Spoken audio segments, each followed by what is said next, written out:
Hydrangeas make elegant additions to the shade garden, and we have several different species here. Each has slightly different maintenance requirements, particularly when it comes to pruning. So let's take a look at these, starting with Hydrangea arborescens. And this one's often called the smooth hydrangea or wild hydrangea because it comes from a native species, native to the southeastern U.S., including parts of Oklahoma. Now this species is sometimes called Annabelle hydrangea, but that actually refers to a specific cultivar, and for a very long time it was the only cultivar widely available in the marketplace. But now there's several new introductions, including this Incredible. And now when we prune these, we want to encourage abundant new blooms, and hydrangeas of this species bloom on what we call new wood, or growth that occurs in the same growing season as it flowers. So all this old wood from last season is not going to produce flower buds, only new wood that emerges from the buds or from the base. Now in order to encourage a really strong blooming plant and also maintain the size of that plant, we typically prune the smooth hydrangeas back to the ground, and we cut the stems about an inch or less above ground level. Now, if you want to maintain a larger shrub, you can leave some of the stems up to about 1 foot or 2 feet in height and cut others back, probably leaving about a 50-50 ratio.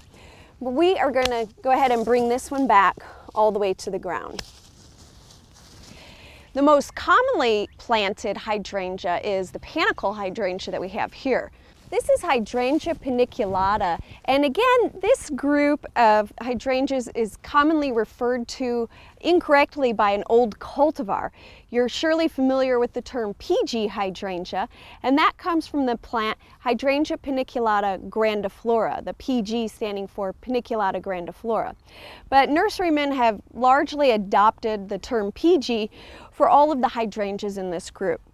Now with these, we have many different options when it comes to pruning, and our pruning technique is likely going to vary depending on the cultivar we're growing, because some of these are lower growing and we maintain them in a ball of about 3 to 5 feet, while others can produce large shrubs anywhere up to 10 or 15 feet tall. So let's start by looking at, this is Little Lime, and this is one that we like to maintain more in a low ball form. And one of the things we can do is cut them all the way back to the ground like we did our arborescens, but the problem with that is the large flower heads tend to cause that new growth to just flop over. So most gardeners like to leave a framework of older stems, and that will support the new growth and hold up those big flower heads. So to do that, we're just going to cut our existing branches so that they're anywhere between 1 and 2 feet from the ground. I like to aim for about 18 inches, and I'm going to cut that right above a new bud. And I'm just going to do this for all of the branches that we have. And what will happen is they'll send out some new wood this spring, and these stems are going to be much sturdier than any new growth, so they'll be able to support those new flowers and keep them up from flopping over under the weight of the flower heads. Now there's some larger shrub type in our garden. We have Quickfire and we have Pinky Winky, and these I want to maintain more as a shrub. So those I'll only prune to keep them in a nice form and also to remove any dead or dying wood. Next we have Hydrangea macrophylla, or the large-leaved hydrangeas, and these have quite a diversity of forms, including 2 common flower types, the mop heads or the lace caps.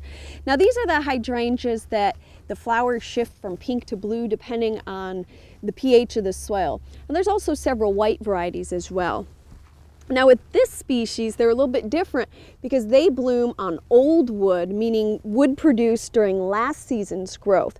So if we removed any of this wood at this point in the spring, we would be removing flower buds, and so we wouldn't get any new flowers this year. So what we do with the macrophyllas is we actually don't prune them now. We're going to wait until summer after they've finished blooming. And at that point, we can remove some of the weaker stems, the oldest stems, and we want to leave a balance of some strong new growth and a bit of old wood to provide support and structure. Now our last species of hydrangea is the oak leaf hydrangea, or Hydrangea quercifolia. This elegant shrub is grown as much for its beautiful foliage as for its flowers. And as you can see, it also has some lovely winter bark. Now, oak leaf hydrangea blooms on old wood, so again, any pruning we do in the spring is going to remove potential flower buds. So typically we'll prune them later. But at this time of the year, I like to look for any dead wood, such as we have here, and this is an ideal time to get in and cut that out. This is also a good time to look for any crossing branches like I have here and remove those so that they don't grow into one another. If we want to shape the plant, we'll wait until after it flowers in the summer, and at that point we can remove any additional branches to provide a more interesting structure.